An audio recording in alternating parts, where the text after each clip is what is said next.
नमस्कार दोस्तों, आज हम बात करेंगे स्टाई के बारे में। स्टाई एक बहुत ही कॉमन होने वाली आंख की बीमारी है जो किसी ना किसी को किसी ना किसी उम्र में हुई ही होती है। अब लोग पूछते हैं स्टाई क्या है। स्टाई, जिसको हम हिंदी में गुहारी कहते हैं, पंजाबी में गुआंढनी बोलते हैं, ये एक तरह की इन्फेक्शन है। जैसे एक फुंसी आंख की पलक के ऊपर हो जाती है, उसको हम स्टाई बोलते हैं। स्टाई बेसिकली आंख के फॉलिकल की एक इन्फेक्शन है। इन्फेक्शन होने की वजह से उसमें पस भर जाती है, सोजिश हो जाती है, जिसको हम स्टाई बोल देते हैं। अब कोई भी स्वेलिंग जो आंख में है, क्या वो स्टाई है? नहीं। स्टाई होने के लिए एक तो वो स्वेलिंग या फुंसी होनी चाहिए, दूसरा उसमें दर्द भी होनी चाहिए।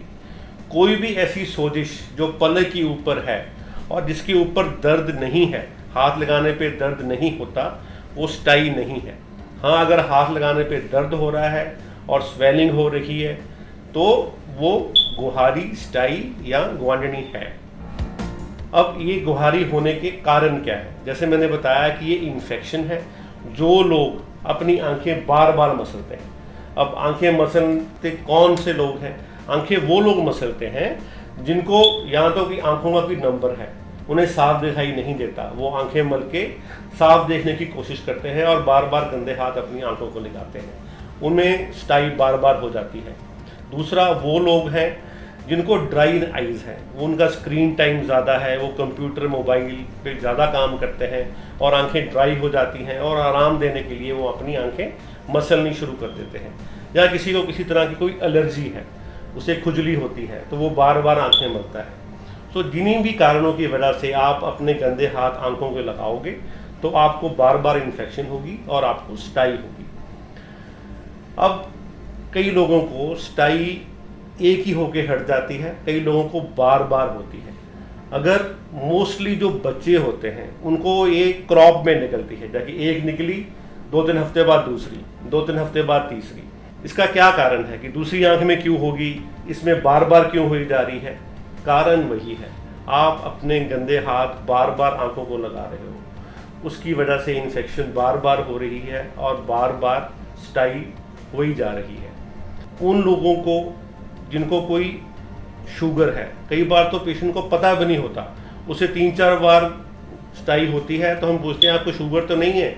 वो कहते हैं हमने तो कभी चेक नहीं कराया, और चेक करवाओ तो उनको शुगर निकल आती है। सो जो मल्टीपल अगर बार बार स्टाई हो रही है तो एक बात का ध्यान रखने की ज़रूरत है, कहीं आपको शुगर तो नहीं है। दूसरा, अगर आपको कोई चश्मे का नंबर है, कोई रिफ्रैक्टिव एरर है, अगर रिफ्रैक्टिव एरर होगा तो आप बार बार आंखें मसलोगे, बार बार आपको स्टाई की इन्फेक्शन होगी। तीसरा, वो लोग जो कोई दवाई खा रहे हैं, कोई स्टीरॉयड खा रहा है या कोई एंटी कैंसर ड्रग पे है, या किसी को ऐसी बीमारी है जिसमें उसकी इम्यूनिटी कम हो गई है, ऐसे लोगों को बार बार स्टाई होती है। आप बीमार होकर हटे हो, अगर आप बीमार होकर हटे हो तो भी आपकी इम्यूनिटी कम होती है, तो ऐसे लोगों को भी बार बार इन्फेक्शन होती है और बार बार स्टाई होने का अंदेशा रहता है। अब हम बात करेंगे, क्या ये स्टाई खतरनाक चीज़ है? ये बिल्कुल भी खतरनाक नहीं है। 90% लोगों में ये अपने आप ही ठीक हो जाती है, लेकिन आपको 4-5 दिन, हफ्ता दर्द रहती है, स्वेलिंग रहती है, कई बार पलक नीचे आ जाती है और आपको लगता है कि मुझे लगातार दर्द, फिर नीचे झुकाओ तो टस टस लगता है, जैसे आंख में टस टस हो रहा है। ये सब इन्फेक्शन होने के साइन है। कुछ देर में आपकी बॉडी, आपकी इम्यूनिटी अपने आप ही इसको ठीक कर लेगी। अगर ये ठीक नहीं होती है, बढ़ती है, तो आपको किसी आँखों के विशेषज्ञ को दिखाना है और इसकी ट्रीटमेंट करवानी है। इसका घर पे क्या इलाज किया जा सकता है? सबसे आसान इलाज है, आप hot fermentation, dry hot fermentation, सूखा सेक देना है।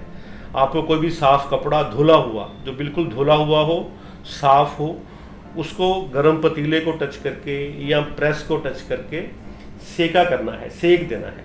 सेक देने से गर्मी पैदा होगी और उसकी जो ब्लड वेसल में वास्कुलरिटी है, जो ब्लड वेसल्स है, वो डायलेट कर जाएंगी और ज़्यादा से ज़्यादा जो लड़ने वाले सेल्स हैं, इम्यून सेल्स हैं, वो वहाँ पहुँचेंगे और इन्फेक्शन को जल्दी ठीक होने में हेल्प करेंगे। गीले पानी से नहीं करना, गर्म पानी से नहीं करना। अगर आपकी आंख में ऑलरेडी पस भरी हुई है, पस पॉइंट बना हुआ है, तो आपको ये ध्यान रखना है कि आपने गीले पानी वाला सेका नहीं करना। हाँ, अगर एक बार ड्रेन हो जाता है, पस निकल गई है, तो आप उसे बोरिक एसिड से कई बार साफ कर सकते हो पस उतारने के लिए। लेकिन जब तक पस ड्रेन नहीं होती तब तक आपने उसको सूखा सेका ही देना है। अब हम बात करेंगे कि इसका क्या इलाज है। अगर ये ठीक नहीं हो रहा या आपको बहुत ज़्यादा तकलीफ है और आपका रोज़मर्रा का काम नहीं कर सकते, तो इसके लिए क्या करना है। एक आप आँखों के विशेषज्ञ को दिखाइए, वो आपको दर्द के लिए कोई पेन किलर देगा, 2-3 दिन पेन किलर खाएंगे, थोड़ा सा एंटीबायोटिक ड्रॉप्स डालने हैं ताकि सांस वाला इन्फेक्शन ना हो। एक एंटीबायोटिक ऑइंटमेंट होती है, वो आपको लगानी है, बिकॉज इन्फेक्शन अगर एक फॉलिकल में निकलेगी तो साथ वाले फॉलिकल में भी जा सकती है।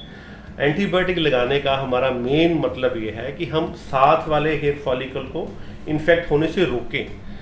एंटीबायोटिक ऑइंटमेंट जो है, जो इन्फेक्शन हो गई है, एक बार पस भर गई है, उस पर तो इतना असर नहीं करेगी, लेकिन असर ये करेगी कि आप साथ वाले हेयर फॉलिकल में बार बार इन्फेक्शन होने से रोकेगी। दूसरा, कॉज ढूंढिए, क्यों हो रहा है। अगर आपको कोई रिफ्रैक्टिव एरर है तो उसको ठीक कराइए, अगर आप शुगर है तो उसे मेंटेन कीजिए। ये सब चीज़ें अगर हम करेंगे तो हम बार बार स्टाई होने से बच सकते हैं। धन्यवाद।